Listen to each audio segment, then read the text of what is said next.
فكانت هباء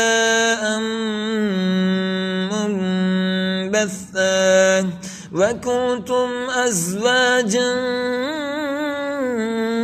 ثلاثة فأصحاب الميمنة ما أصحاب الميمنة وأصحاب المشأمة ما أصحاب المشأمة والسابقون السابقون أولئك المقربون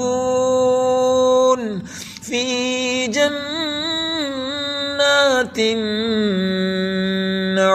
النعيم ثلة من الأولين وقليل من الآخرين.